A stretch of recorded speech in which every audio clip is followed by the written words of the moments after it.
نحمده ونصلي على رسوله الكريم أما بعد فأعوذ بالله من الشيطان الرجيم بسم الله الرحمن الرحيم رب اشرح لي صدري ويسر لي أمري واحلل عقدة من لساني يفقهوا قولي السلام علیکم ورحمۃ اللہ وبرکاتہ۔ قیامت کے دن ہر انسان کو اللہ کے سامنے حاضر ہونا ہوگا۔ اس دن کچھ لوگ ہوں گے جنہیں اللہ تعالیٰ اندھا اٹھائیں گے اور وہ حیران ہو کے اللہ تعالیٰ سے پوچھیں گے، اے میرے رب تو نے مجھے اندھا کیوں اٹھایا، حالانکہ میں تو دنیا میں دیکھنے والا تھا۔ اللہ تعالیٰ اس کو جو جواب دیتے ہیں نا، وہ بہت ہی دل ہلا دینے والا جواب ہوتا ہے۔ سورہ طٰہٰ میں ان آیات کا ذکر ہمیں ملتا ہے۔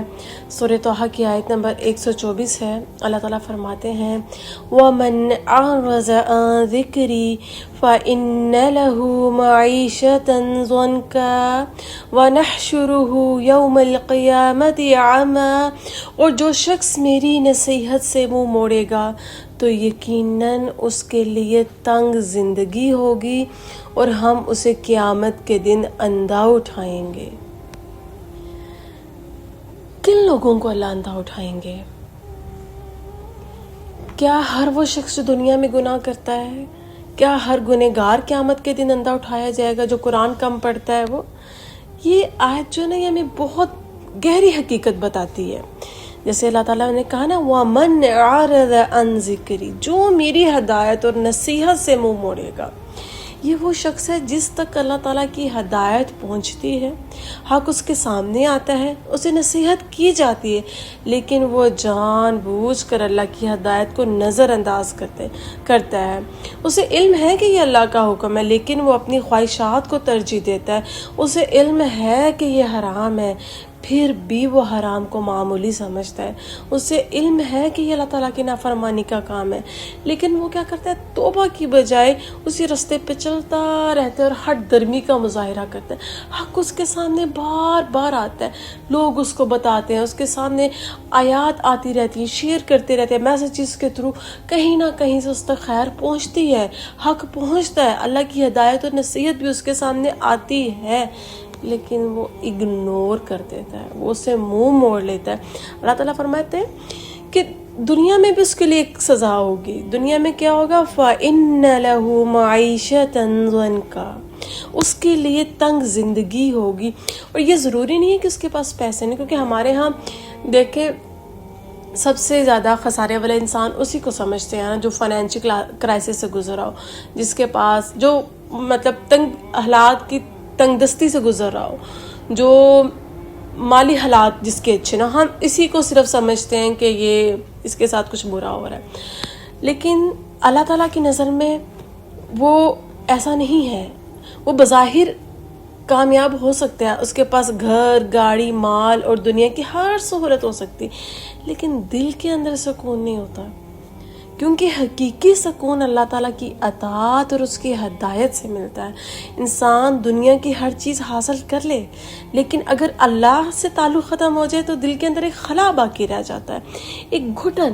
دنیا کی ساری آسائشیں ہوتے ہوئے بھی، ہر چیز ہوتے ہوئے بھی دل میں ایک گھٹن، ایک حبس، ایک بے چینی، بے قراری سی رہتی ہے۔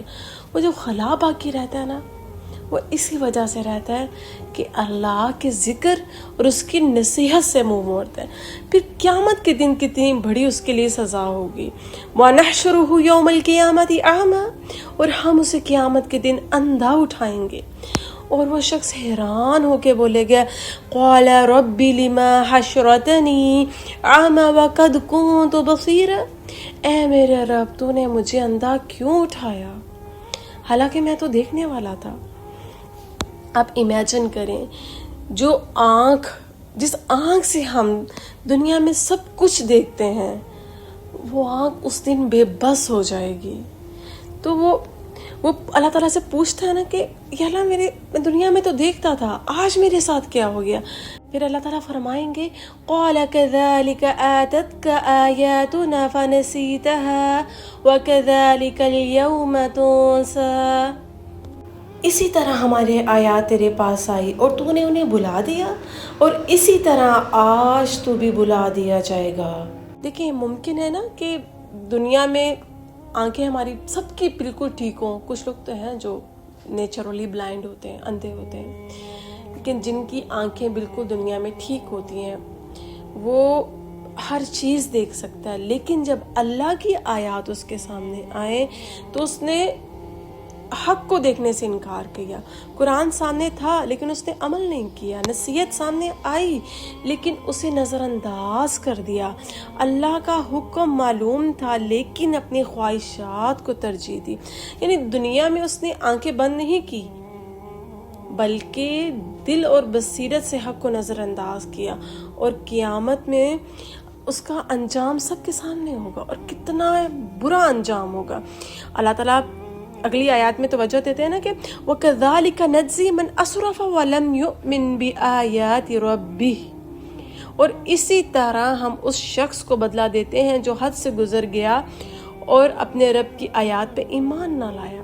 دیکھیں اصل جو خطرہ ہے نا وہ انسان حد سے گزر جائے، اللہ کی آیات کو جھٹلانا یا نظر انداز کرتا جائے، پھر پلٹنے کے لیے بھی تیار نہ ہو، ہر دھرمی اختیار کرے، پتہ ہے یہ گناہ اللہ تعالیٰ نے منع کیا، یہ حرام کام ہے، نصیحت بھی ہے، یہ سب کچھ اس کے سامنے ہے، لوگوں نے بارہا اس کو بتایا کہ اللہ نے اس سے منع فرمایا، رک جاؤ، سنبھل جاؤ، پھر بھی اللہ اس نے جو قرآن رسول اللہ صلی اللہ علیہ وسلم کے ذریعے ہم تک پہنچا، پھر کیسے علماء کرام نے اس کے ایک ایک لفظ کو ہمارے سامنے کھول کے رکھ دیا، تفسیر کر کے ہمیں بتایا، ایک ایک اللہ کی نصیحت کو واضح کر دیا ہمارے سامنے، پھر بھی وہ انسان اس سے منہ موڑتا گیا، تو اللہ تعالیٰ بھی قیامت کے دن اس انسان سے منہ موڑ لیں گے، اس کو بھول جائیں گے، جیسے دنیا میں اس نے اللہ تعالیٰ کی آیات کو نظر انداز کیا اور اسے بھلا دیا۔ آپ دیکھیں کہ یہ آیت نا اللہ تعالیٰ نے ہمارے دل میں خوف پیدا کرنے کے لیے آیات عطا کی نا، جیسے قرآن خوشخبریاں بھی دیتا ہے اور قرآن ڈراتا بھی ہے، تو یہ اللہ تعالیٰ کی طرف سے ہمارے لیے ایک بلیسنگ بھی ہے کہ ہم ڈر جائیں، آج کے دن پہ ڈر جائیں۔ دیکھیں اگر ہمیں کوئی اللہ تعالیٰ کا حکم معلوم ہوتا ہے تو اسے ماننے کی کوشش کرنی ہے اور اس پہ عمل کرنا ہے، اور اگر کوئی غلطی ہم سے ہو گئی ہے، کوئی گناہ ہم سے سرزد ہو گیا، اس کو ہم نے قبول کرنا ہے اور اللہ تعالیٰ سے معافی مانگنی۔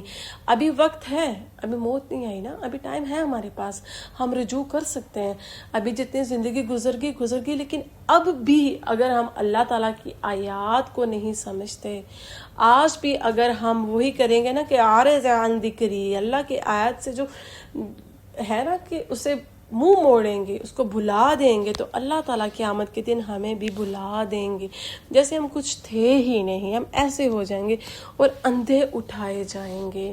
اللہ تعالیٰ سے دعا ہے کہ وہ ہمیں اپنا ذکر کرنے کی توفیق عطا فرمائے، ہم اللہ کو یاد کرنے والے بن جائیں، اور جو نصیحتیں رب العزت نے ہمیں کی ہیں ہم اس کو سمجھنے والے بن جائیں، ہم قرآن کو سمجھ کر پڑھنے والے بن جائیں۔